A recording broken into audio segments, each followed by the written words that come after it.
Okay. Hare Krishna. So, welcome everyone to the continuation of Bhagavad Gita introduction class. So, before we start, let's pray.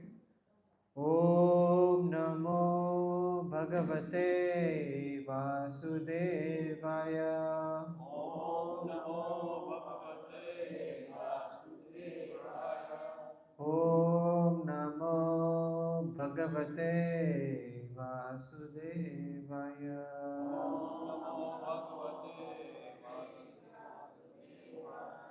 Om Namo Bhagavate Vasudevaya. Om Namo Bhagavate Vasudevaya. Om Jnanatimirandasya Jnananjana Shalakaya Chakshur Unmilitam Yena Tasmai Shri Gurave Namaha Shri Chaitanya Manovishtam Stapitam Yena Bhutale Swayam Rupa Kadamayam Dadati Swapadantikam He Krishna Karuna Sindhu Deenabandhu Jagatpate Gopesha Gopika Kanta Radha Kanta Namostute Tapta Kanchana Gaurangi Shri Radhe Vrindavaneshwari Vrishabhanu Sute Devi Pranamami Hari Priye Vanchakalpatarubhyascha Kripa Sindhubhya eva cha Patitanam Pavanebhyo Vaishnavebhyo Namo Namaha Jai Sri Krishna Chaitanya Prabhu Nityananda Shri Advaita Gadadhara Srivasadi Gaur Bhakta Vrinda Hare Krishna Krishna Krishna Hare Hare Hare Rama Rama Rama Hare Hare.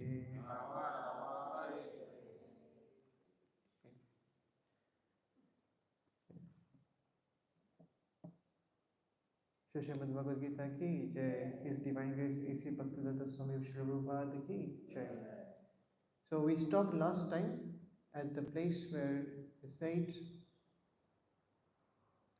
that destination is called the Sanatan sky. Okay? Have everyone got that? No. The paragraph begins, in this world men are not meant for quarreling. Yeah, we did that yesterday. Yeah. So the next one. Did we finish this? No, we didn't finish. We didn't finish. Okay. So, in this world, men are not meant for quarreling like cats and dogs. Men must be intelligent to realize the importance of human life and refuse to act like ordinary animals. A human being should realize the aim of his life, and this direction is given in all Vedic literatures, and the essence is given in Bhagavad Gita. Vedic literature is meant for human beings, not for animals. Animals can kill other living animals, and there is no question of sin on their part. But if a man kills an animal for the satisfaction of his uncontrolled taste, he must be responsible for breaking the laws of nature. In the Bhagavad Gita, it is clearly explained that there are three kinds of activities according to the three modes of nature, the different modes of nature. The activities of goodness, of passion, and of ignorance. Similarly, there are three kinds of eatables also, eatables in goodness, passion, and ignorance. All of this is clearly described, and if we properly utilize the instructions of Bhagavad Gita, then our whole life will become purified, and ultimately we will be able to reach the destination which is beyond this material sky. So, as we had explained yesterday on this shlok, that in this, if we do not take the shelter of Vedic knowledge, that means that we are bereft of spiritual intelligence. And if we are bereft of spiritual intelligence, then we are overcome by material conditioning. And in material conditioning, what happens if we start to just focus on our bodily comforts? We have no idea that we are the spiritual soul. We only think on the level of the body, that I am my body. And when our thinking degenerates to this level, that I am only my body, then our quest is happiness. Everyone's quest in this world is to get happiness. And when you start to equate that I am not the soul, but I am the body, then your quest for happiness is directed at the bodily level. You think of your body as being all in all. And so, if you want to be happy, you start thinking that I need to make my bodily situation very comfortable. Yes, this is what happens. And this situation is very frustrating to us, because no matter how much we try to make the bodily situation comfortable, it is ultimately frustrating, because it's a actually in the Bhagavatam, the material body is given the name of klesha da. Da means to increase or to give. And like Yashoda, Yashoda means what? Yash means fame, and Da means to increase or to give. So the name Yashoda means the person who is increasing the fame. Yes? So like that, this material body is called Kleshada. And that means that Klesha means giving problems. Klesha means problems. So this material body is the giver of problems. It is said that this body is subjected to three different types of miseries. What are the three different types of miseries that the body endures? One is Adi Devik, Adi Bautik, Adi Adhyatmik. So we start with Adi Adhyatmik, meaning that within our body it is giving us pain. Talk about mental illness. Like, it's become such a big thing in this day and age that our own mind is causing us a lot of problems. Then Adi Bautik, that we get a lot of suffering from other living beings. Like, how many times have you been bit by a mosquito and you feel like there's a bit of misery there, that you just have to keep on scratching because now you're uncomfortable because a mosquito has bitten you. Then there is Adi Devik. These are miseries caused by material nature, by acts, like as in insurance, it says, by the acts of God, like natural disasters, like hurricanes, earthquakes. All of these are miseries given by nature to us, droughts or extreme flooding. All these are suffering that is given to us by nature. So at every single moment, at every single step, we are being subjected to these three different types of miseries, right?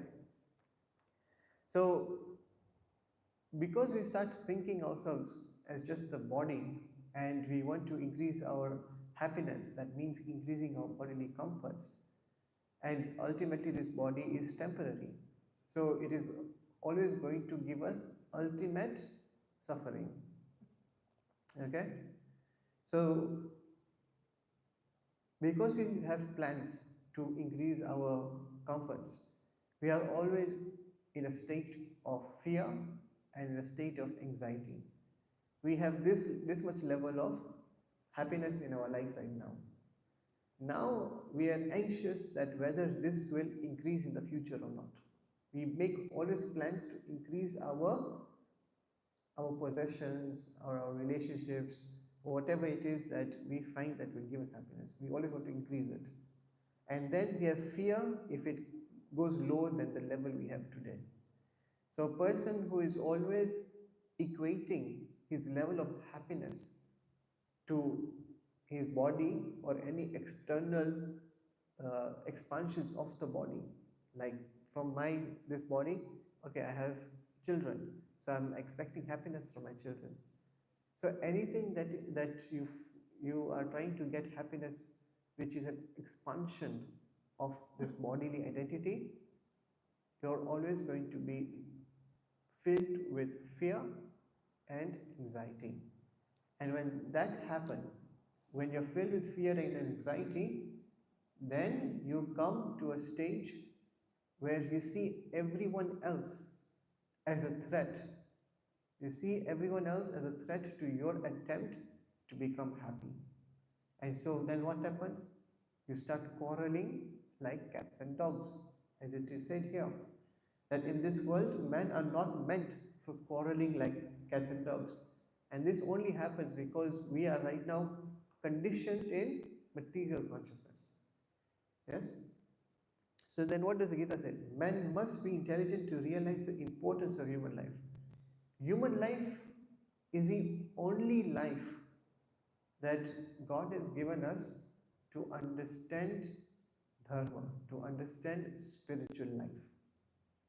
No facility of this understanding is given in any other form of life. And that is why human life is considered sacred. It's considered to be superior. Okay? So we must utilize our human life for this purpose. In fact, as we said yesterday, that the Vedic scriptures, they say a very, very important thing, that what is the difference between an animal and a human? The difference between an animal and human is not that they sleep better, we sleep on really soft mattresses, and a dog sleeps on the street. But once we are asleep, our quality of sleep and the quality of the sleep of the dog is the same. It's not that we eat much more refined cuisines and cows are just eating raw grass. The enjoyment that we get from eating is the same enjoyment that a cow gets from eating grass, right? The same enjoyment that we get in engaging in sexual activity is the same enjoyment that any other living entity, any species in the animal kingdom gets when they engage in it. The same um, pleasure that we get in defending ourselves, that is the same pleasure that even an animal gets from defending itself. So, what is the difference? The difference is that a human being has got this Vishesha Adhikar. He's got a special qualification that he can understand and inquire into spiritual life. Okay? So, if you do not do this, then what happens? This is what the verse says, that if a man, so like if a man kills and an animal kills, there is a gulf of difference. There is a gulf of difference between when an animal kills another animal and when a human kills another animal. Because a human is supposed to have developed intelligence to realize that this is not right, that this is going against the moral codes. And so the animal who kills another animal will not incur any reactions. But a human that kills an animal will incur grave reactions to it, right? Just like you have um, in the hospital, say a surgery that's taking place. In that operating theater, there are all grades of medical professions. You have nurses, you have doctors, and you have like general surgeons or even specialists. And from all of them, there is one person who is in charge of the entire operation. And if anything goes wrong, then who takes the responsibility? That one person. So the nurses, even if they make a mistake, the superior has to basically supervise and say that, okay, no, you're doing it wrong or you're not doing it right. Even if a mistake is committed by the nurse, she might not get the full responsibility for it because she might not know any better. She's just following instructions, right? So similarly, the animals, they don't know any better. They don't have refined intelligence to understand that this is wrong. Now, this is what nature has conditioned them to be like. And so they can do this. This is their natural food. While for humans, our natural food is basically on a vegetarian diet. If we don't follow that, then we start to cause more harm than necessary. Okay? So that is what this shlok is trying to say, that this paragraph is trying to say, is that we must understand the instructions of the Gita, and the purpose of the Gita is to ultimately make us rise from this material consciousness to spiritual consciousness. And then what happens when we are in spiritual consciousness? It means that then our entire life becomes purified, and ultimately we will then be able to reach the destination which is beyond the material sky, meaning that we get liberated. Now, what is so good about this liberation? Let's read the next paragraph. That destination is called the Sanatan sky. So we are now away from material sky, and now we are supposed to go to the Sanatan sky. Why should we go there? Okay? It's called the Sanatan sky, the eternal spiritual sky. In this material world, we find that everything is temporary. It comes into being, stays for some time, produces some byproducts, dwindles, and then vanishes. That is a law of the material world. Whether we use as an example this body or a piece of fruit or anything. But beyond this temporary world, there is another world of which we have information. That world consists of another nature which is Sanatan, eternal. The Jiva is also described as Sanatana, eternal, and the Lord is also described as Sanatana in the 11th chapter. We have an intimate relationship with the Lord, and because we are all qualitatively one, the Sanatan Dham or sky, the Sanatan Supreme Personality of Godhead, Supreme Personality, and the Sanatana living entities. The whole purpose of Bhagavad Gita is to revive our Sanatan occupation or Sanatan Dharma, which is the eternal occupation of the living entity. We are temporarily engaged in different activities, but all of these activities can be purified when we give up these temporary activities and take up the activities which are prescribed by the Supreme Lord.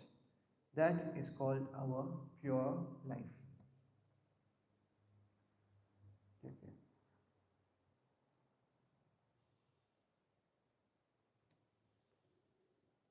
So in this material world, everything is temporary in nature.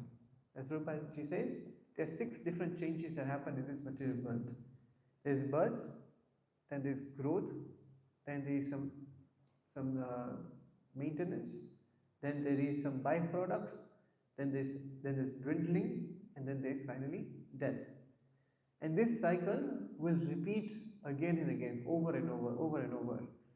And this goes over from the smallest time cycle to the grandest time cycle.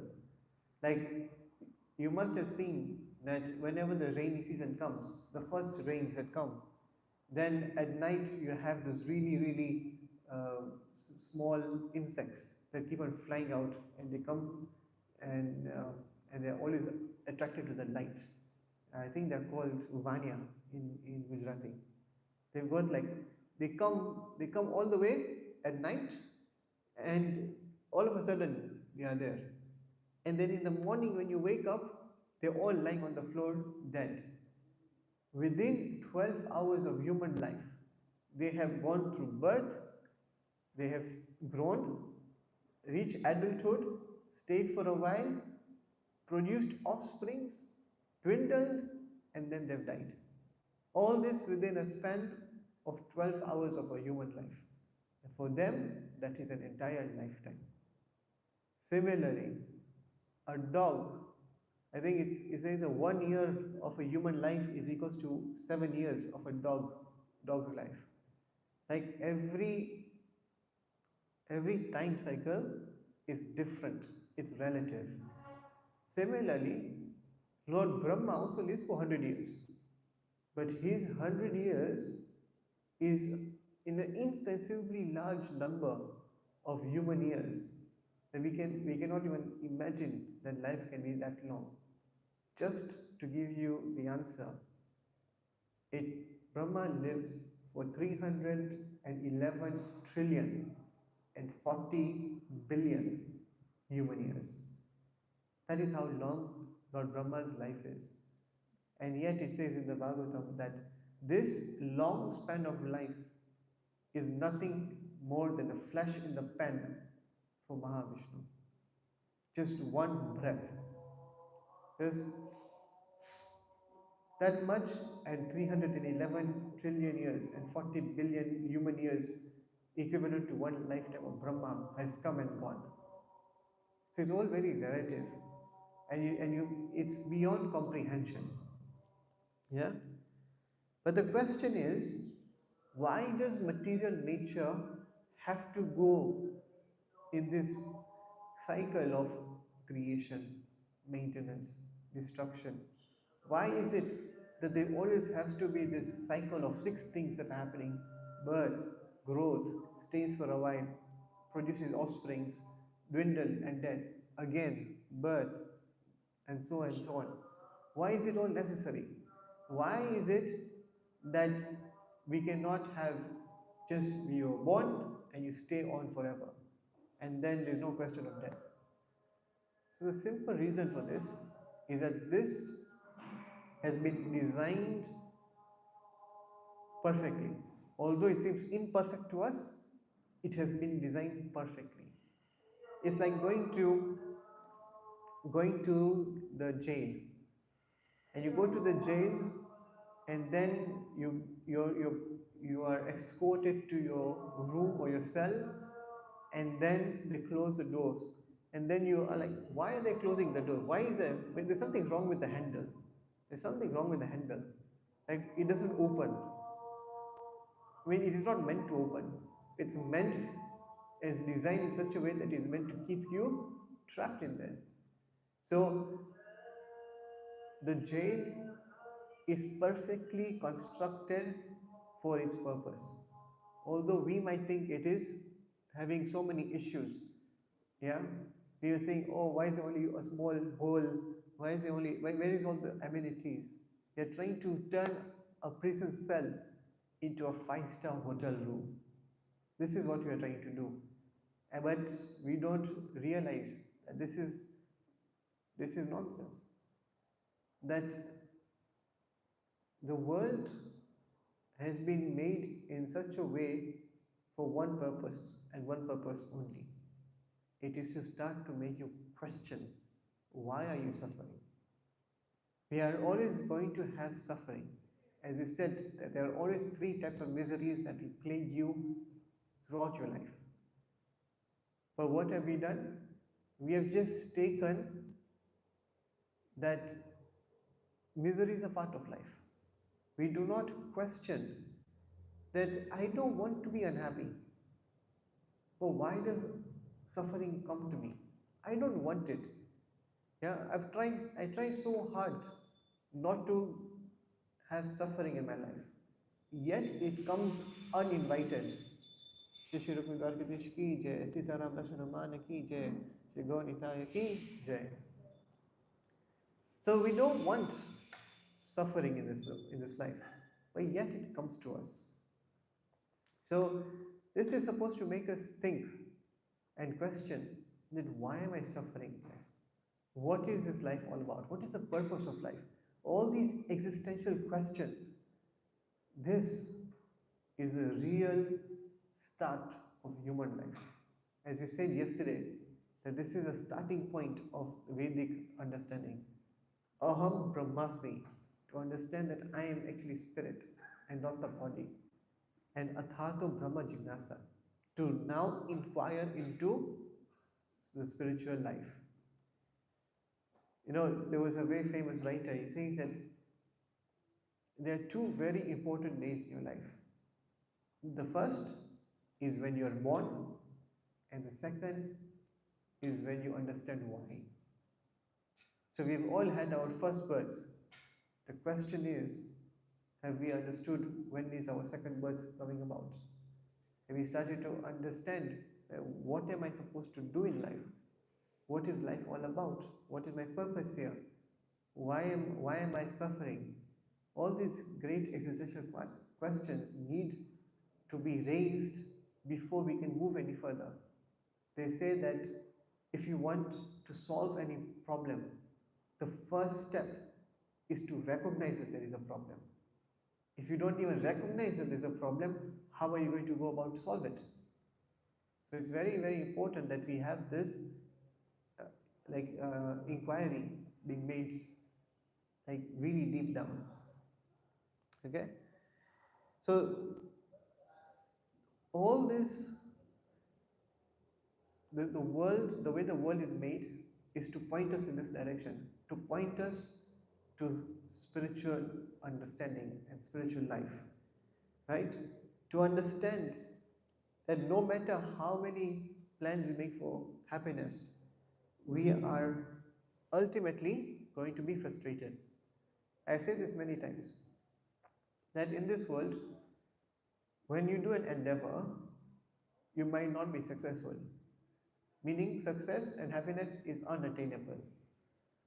And if it is attainable, then it doesn't meet your expectations, right? Sometimes you might think that if I work so hard and I get this job, or I get this girl, or if I get this bike or this car, I'll be happy. But more so in life is when we actually achieve the things that we want to achieve, we are actually then left with a feeling of emptiness. Like all this time I was chasing this thing and now I've got it, and yet it has not filled me up. It has not filled me up. And so then you'll be like, what is the point of all of this? So sometimes it is unattainable. If it is attainable, sometimes it is unpleasurable. And if it is pleasurable, say you worked hard and you got what you wanted and it's actually giving you happiness, but then ultimately it is unretainable. That at the time of death, you're going to leave everything behind. So at that point, everything comes undone. All your life's efforts to become happy become undone. So this is why Krishna says in the 8th chapter, text number 15, that this world is dukkhalayam ashwashvatam. He has rubber stamped this world to be a dukkhalayam. So this is in the ultimate sense. But many people try to make this dukkhalayam into sukhalayam, meaning a place of happiness. And Krishna is like, no, I am telling you it is dukkhalayam. But some people are so adamant that no, it's not dukkhalayam, it's sukhalayam. But okay, and Krishna says he's also very clever. Krishna is very clever. He says, okay, you think it's sukhalayam? I would say it's not sukhalayam, it's sukhalayam. I mean, it's very dry. It's very dry here. Any happiness that you try to get here, you will feel it is very dry. It is never going to sustain you. It's not going to give you complete happiness. How many of you have had, say, kheer with dirt in it? Have you ever had kheer with dirt in it? What do you think it will taste like? What do you think it will taste like? Just keep. Only kheer. But it'll taste like kheer, but then at the end you will be like, oh, there's this very bad aftertaste. And then you realize it's dirt, and then poof, that's what you'll do, right? So there is pleasure. It's not saying that there's no pleasure in this world. There is pleasure. Otherwise, if there's no pleasure, then why would we be stuck here? Why would we just be continuously going around in circles, circles, circles if there was no pleasure here? No, there is pleasure, but it has faults in it. That it is not permanent. It is temporary. Okay? So this is what we need to understand, that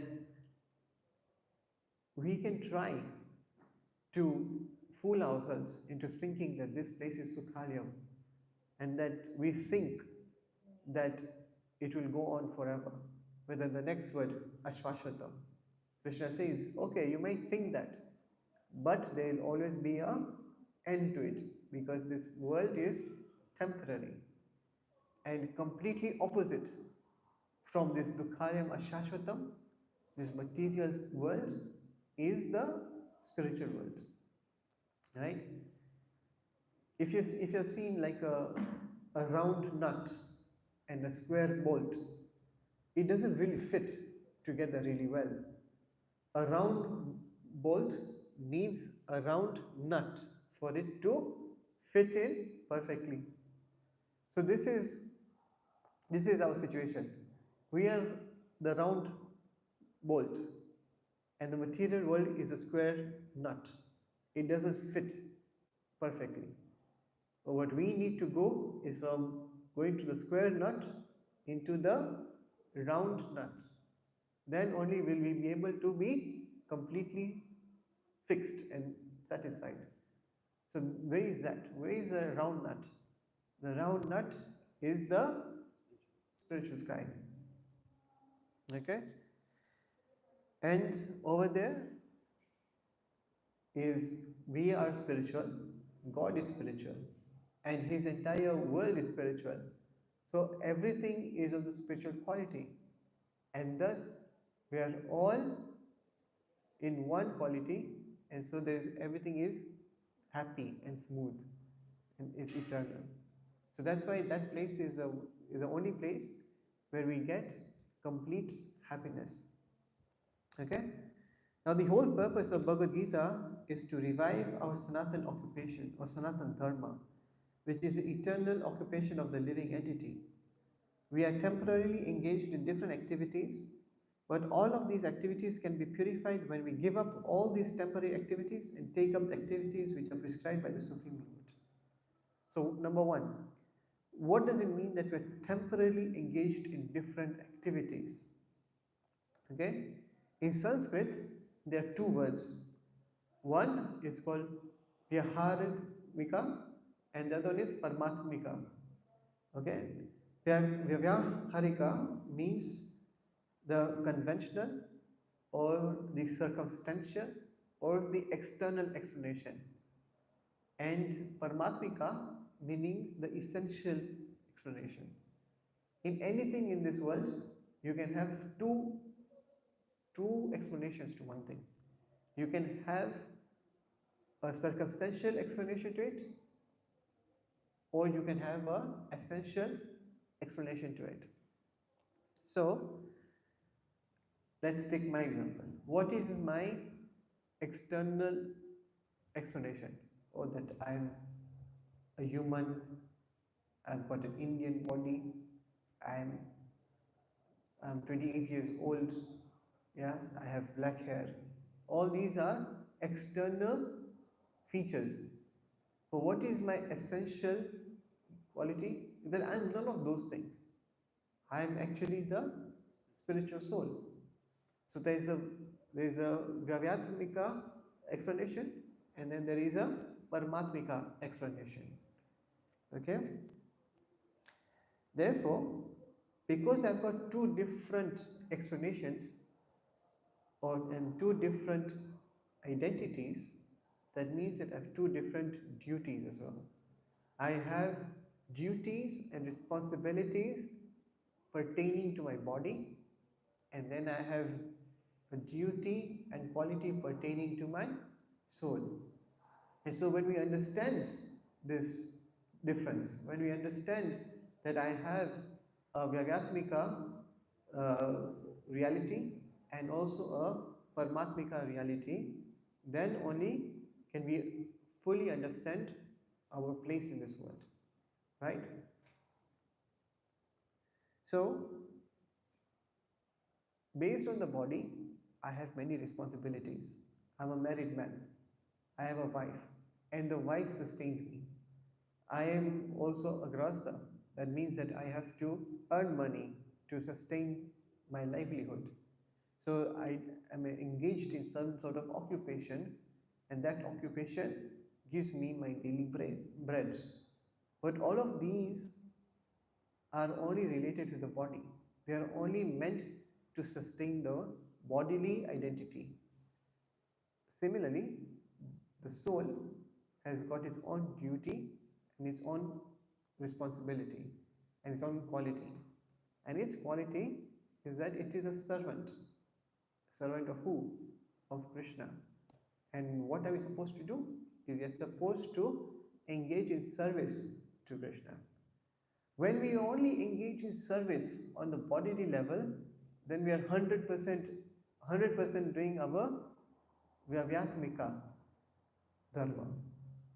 But and if you don't do this side, that means that it's like we have got a tightrope.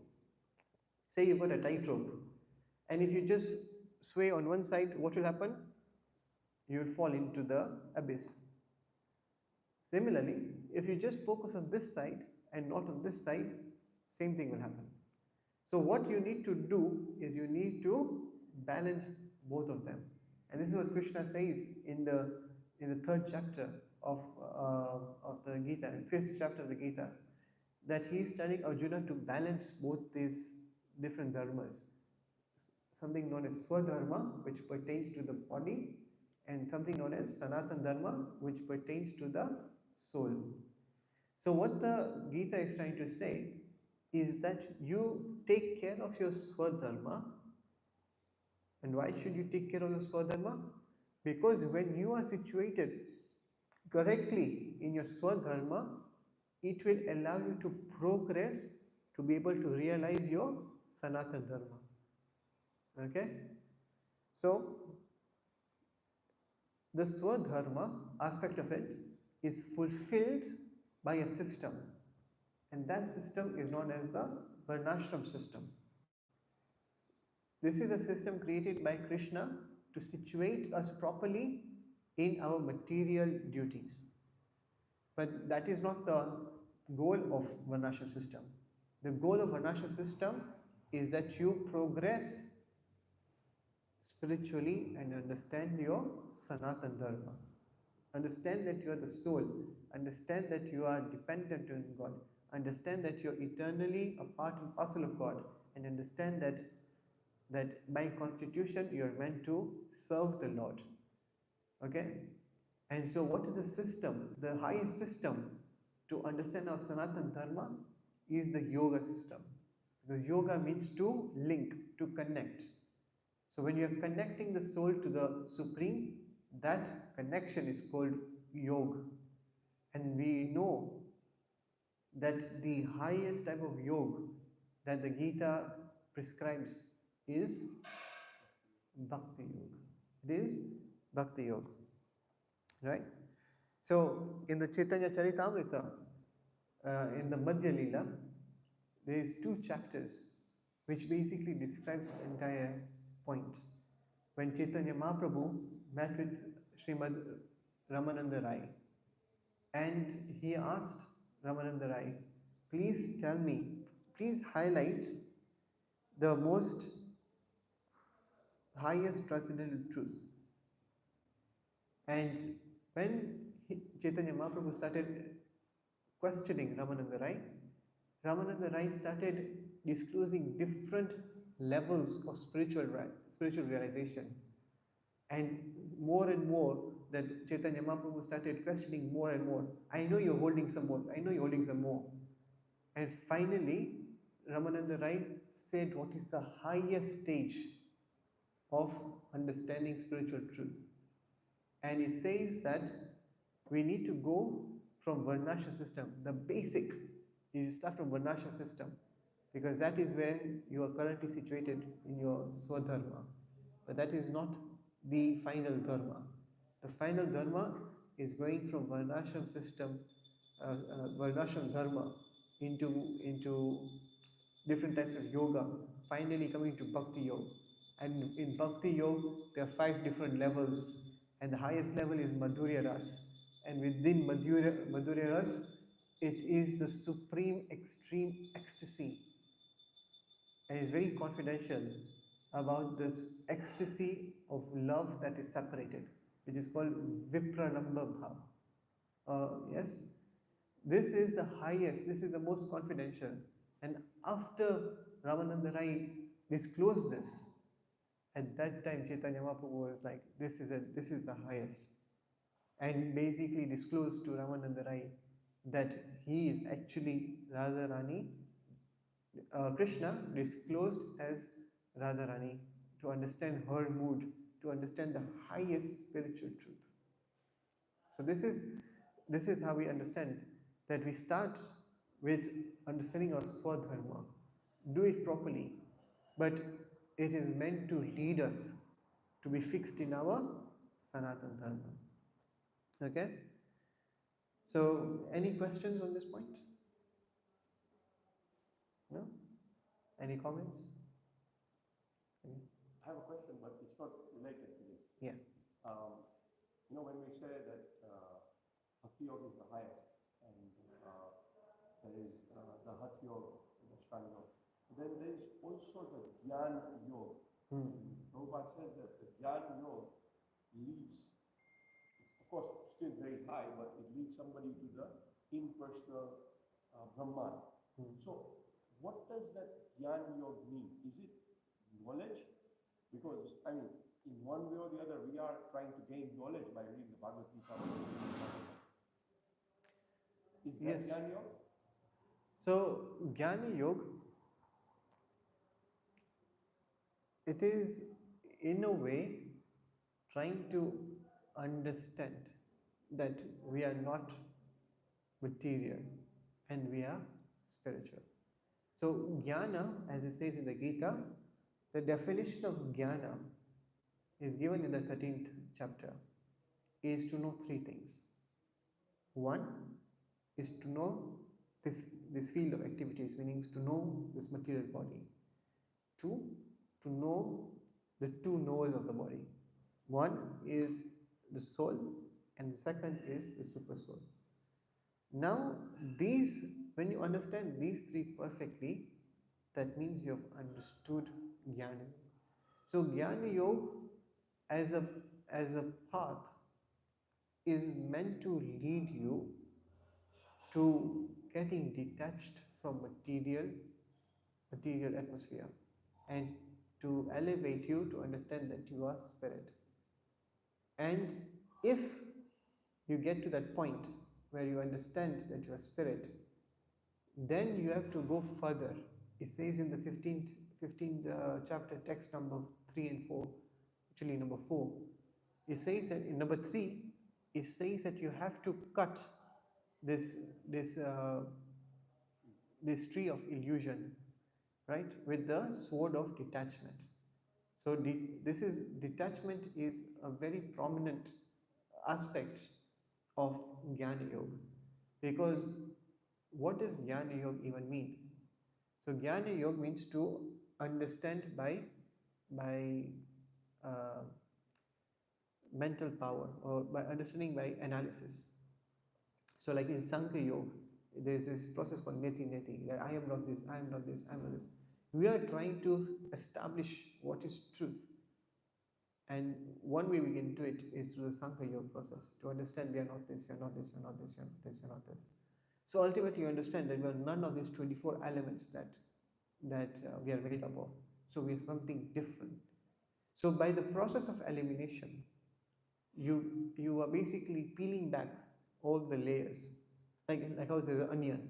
You're peeling back all the layers of the onion to try and understand what is the essence of it, and then you get to the point where you understand that you are the soul, right? And when you understand you are the soul, then it takes you to the Brahma Bhuta stage of realization, where you are in the Brahma Jyoti. But if you do not go any further than that, as he says in 15:4, that Krishna says, once you get to the Brahma Bhuta stage, then says the word given is tatha, meaning thereafter. Thereafter, once you get there, you have to seek the person, the lotus feet of the person from whom everything has come about. So even there, Jnana Yoga is another way for you to basically reach spiritual understanding, but it is not the highest of it all. That is why the Gita has got three different levels: Karma Yoga, Jnana Yoga, and Bhakti Yoga. Now, Bhakti Yoga is the middle 6 chapters, and Karma Yoga is the first 6, and Jnana Yoga is the last 6. So, the Bhakti Yoga is a summit. Think of a mountain. Now, Jnana Yoga will get its perfection in Bhakti Yoga. Same with Karma Yoga gets its perfection in Bhakti Yoga. What happens if you do not basically connect from Jnana Yoga to Bhakti Yoga? What happens is that you remain a mental speculator. You remain like, okay, this is not how it is supposed to be, this is not how it is supposed to be. So you're just basically removing all the process of what is not going to be, but you do not know what is the actual reality then. Yeah, you just said you're not this, you're not this, you're not this, you're not this, you're not this. But by doing that, you're still not yet understood what is the real reality, right? And you just get to the point of Brahma Jyoti and you think this is the final reality. But no, there is something greater than this. So Jnana Yoga is just a different path that people take to understand the Supreme. But again, it is not going to reach to the highest until you take shelter of Bhakti Yoga. The prime example of this are the four Kumaras. The four Kumaras were transcendental. They were already situated on the platform of Brahma Jyoti. But then they got, what do you call, what is the word? They got attracted, they got completely mesmerized by the fragrance of the tulsi leaves emanating from the feet of Lord Krishna. So that is already showing you that a person like the four Kumaras, the status that they had reached, that they were not at all concerned with material things. They were also mesmerized by some sort of form, some sort of fragrance. And so that shows you that that is not a material thing, that is a spiritual thing. Because they've already completely detached themselves from material. Same is Shukdeva Goswami. Shukdeva Goswami was a born transcendentalist, yet he got attracted by the two verses of Srimad Bhagavatam, and he came back to study Srimad Bhagavatam under the tutelage of his father Vyasadeva. So it just goes to show that these knowledge about Bhagavan is not material, because if it was material, it would not have attracted the status and the caliber of devotees like Shukdev Goswami or the four Kumaras. So Jnana Yoga, yes, it's a path, but it doesn't reach you to the ultimate until and unless you take shelter of Bhakti Yoga. Yeah. Uddhavji, yes. Uddhavji is another example. Uddhavji was a brilliant scholar. He he took his lesson from the heavens. His teachers are in the heavenly planets, which is far outweighing what is available on the earthly planet. So his knowledge was beyond par, yet he was defeated by the emotions and the surrenderness of the gopis of Vrindavan. So it just goes to show that no matter how much you progress intellectually to understand God, at the end it doesn't matter if it doesn't come to the point where you are actually surrendering to Krishna. Otherwise, what happens is it just becomes uh, an exercise of gratifying the intelligence. Yes, oh, I know this Shastra more, I know that Shastra more. It just becomes a point where you are gratifying intelligence. It's not changing, it's not causing that transformation in your heart. And this is what the Gita is meant to do. It's meant to transform you, just like how it transformed Arjuna from not wanting to fight to saying that I'm now surrendered unto you. Right? So I think that's a very long answer to a very short question. Yeah.